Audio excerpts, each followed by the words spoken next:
palala ng palala at patindi ng patindi ang pagiging traidor at pagpapakita ng pagiging traidor at makapili nitong si Marcoleta. Ang malala at matinding pagpabor niya sa China sa usapin ng West Philippine Sea, sa mga ginagawang pampubuli, pagnanakaw ng teritoryo ng bansang China sa ating bansa, sa ating gobyerno, sa ating mga mamamayang Pilipino. Sinabi niya na noon, last year, na kung saan sabi niya na hindi naman nag-i-exist ang West Philippine Sea, wala yan sa mapa. Invento lang natin mga Pilipino yan. Tapos, yung debate niya kay Senator Rizal Tubero, sinabi pa niya na ang usapin daw at problema sa West Philippine Sea at South China Sea ay usapin lamang ng bato. Mga batong nasa ilalim ng dagat.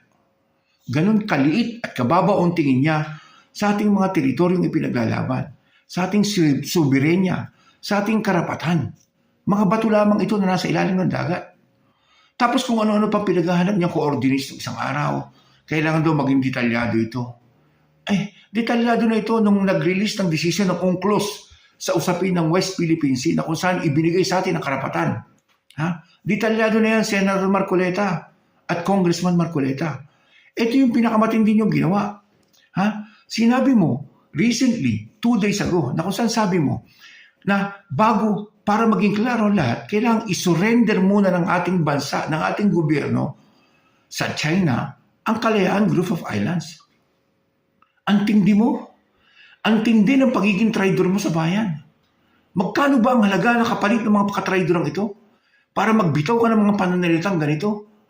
Ng mga statement na ganito na lantarang gusto mo nang ipamigay ang ating mga teritoryo para lamang masatisfy ang boss mong China. So mga kachika-chikaw itong bakal. Dapat natin itatanim sa ating mga isipan ng mga pinagsasabi, pinaggagawa nitong si Marcoleta ng kanyang anak, ng kanilang mga kapartido at kaibigan. Tatandaan natin, ito mga katraiduran, pagiging makapili ng mga ganitong uri ng lingkod bayan na inihahalal natin. Para sa mga susunod na panahon, hindi na tayo magkaroon pa ng mga ganitong klase ng politiko ng lingkod bayan na nasa gobyerno na kung saan imbis na ipagtanggol ang ating karapatan, ibinebenta tayo sa ating mga kalaban. Hanggang dito na po lamang at hanggang sa susunod na episode ng Chika Chika with Tambakol. Ciao!